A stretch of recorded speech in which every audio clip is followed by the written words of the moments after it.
Alrighty, welcome back everyone, I am Blaze here. Today's video, we're going to be covering some of the best and most iconic quests in the original expansion for EverQuest. Let's get to it. As a disclaimer, this is not exhaustive, this is not every quest available, just probably the most known quests people know about. But please, comment below if you know of any other huge ones I missed. And thank you to everybody who commented in a poll, in a posting I put up on the community tab, where they gave some input, some of the stuff I should look at.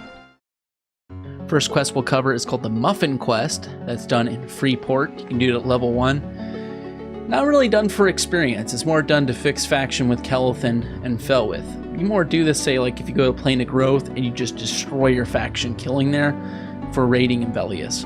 You buy some muffins in Freeport and then you give them to another dwarf in Freeport as well, and it boosts up your faction.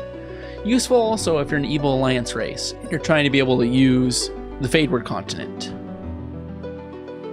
Next one is Bone Chips. So there's actually a bunch of different Bone Chip quests, but most people tend to prefer the one in Caladim, which you can do from level 1 to 10.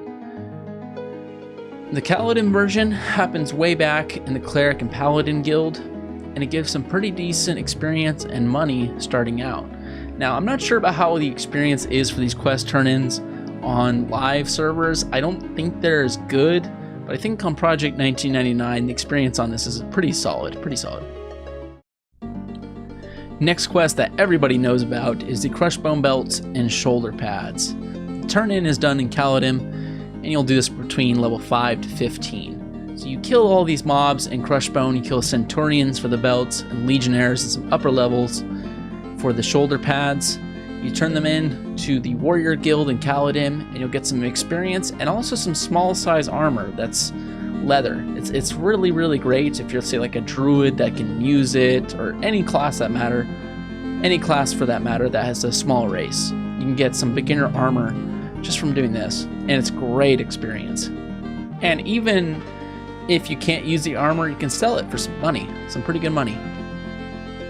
Another iconic quest in the beginning of EverQuest is the Null Fangs. So the turn-in is done in Kanos, and this is from level 5 to 15. You just kill any gnoll you come across, but a lot of them are in Black Burrow, just right outside of Kanos. So you give those Null Fangs to Captain Tillin in the Warrior Guild, and then he'll give you a bunch of moonstones. And then you take those moonstones to this bar in the back of Kanos, and you can get some extra experience and some money on top. It gives us some alcohol, actually, crazy enough, you can sell. But you can actually double dip some experience on this quest and get some decent money. Exotic Drinks is a quest you can do from level 4 to 12 plus, and it gives you this item called Stein of Mogok. It's a really great item for intelligence casters starting out, like your Necromancer, your Wizard, your Enchanter. I'm not going to beat it to death to the details, but basically involves getting a collection of items and then turning them into an ogre that's an Ogok. And I think enchanters can do this actually quite early because of their illusion abilities. Next quest is Bandit Sashes. You ideally want to do this from levels 9 to 17. And what it is you go to the Karanas and you look for bandits, or you look for raiders.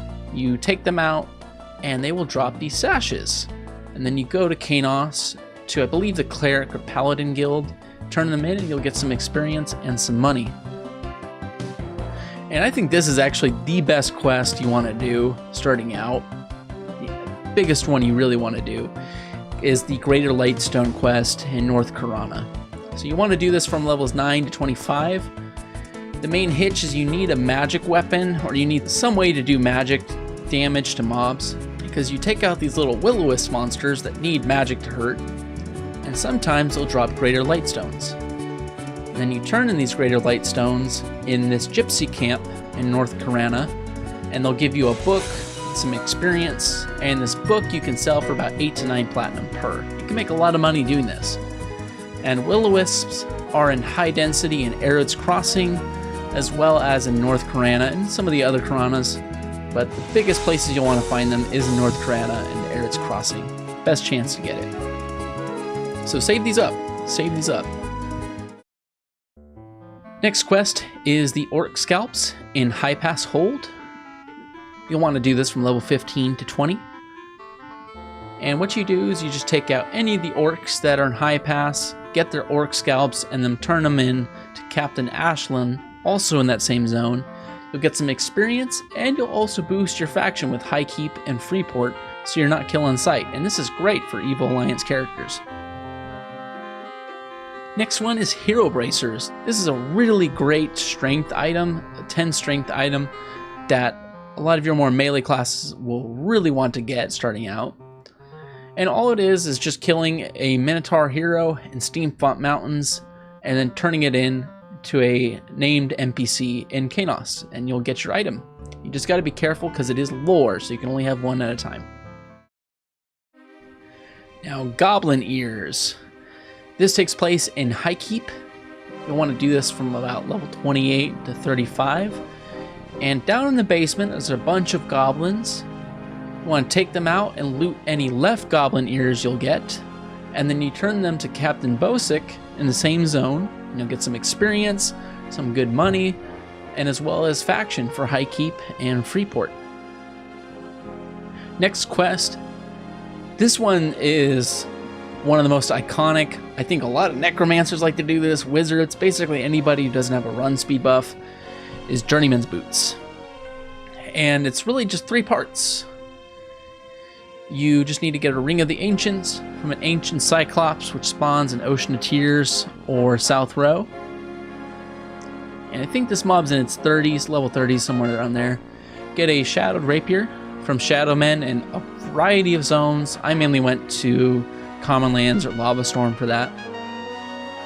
Get 325 plat, but you want to turn it into gold. And then you got to go to Wraith Mountains, kill some placeholders to try to get Haston Bootstrutter to spawn, give them all 3 items, and kabam, you got it. And a big reason why people like to do this one is because it's an instant run speed buff, but it's an instant buff that you can use on raids, because a lot of your beginner raids in Original, Kunark, and Envelius have mobs that dispel all your buffs. So what you want to do is have 2 instant cast buffs that you can throw in your first 2 buff slots, so that your real main hit point buffs and beef buffs don't get taken off. Next one is Ghoulbane, and this is a Paladin exclusive, and you can either quest this, or you can actually get it off a mob, off a drop in Upper Guck, called the Shin Lord. What it is you combine 4 items in a container. The items are found in High Keep, Butcher Block, Unrest, and Aegina. You'll get Ghoulbane. It's a really cool graphic. It's a 2-hand sword that's held as a one-hander. I really like the look of that model. And it has a nuke that can do 150 damage against undead. This thing, if you have it in Unrest, but you can only use it at level 20, that proc. But if you have it in Unrest or any of these undead zones, Lower Guck, you will just annihilate undead mobs. It's really great. And I think it's also part of doing your epic too, so might as well. Next one is Rogue Redemption. I don't really know anything about this one because I've never done it, but it takes place in the Temple of Soul Row, where there's a lot of steps. I think the turn-in is in South Row with this named orc, and it's for rogues specifically. They get a piercing weapon that has some stats on it and a 30 damage fire nuke. It's really hard for rogues to get decent weapons starting out, so this is something they might want to do. And for the next one is the class armor quests. So in the original expansion, almost all the classes have a quest line they can do that'll give them armor pieces for all their main slots. So bards, paladins, clerics can go to the Temple of Soul Row to get some armor pieces like Lambent armor for bards. In South Corona, warriors can do some quested armor, and then Lake Wraith here, shamans have the totemic armor quests.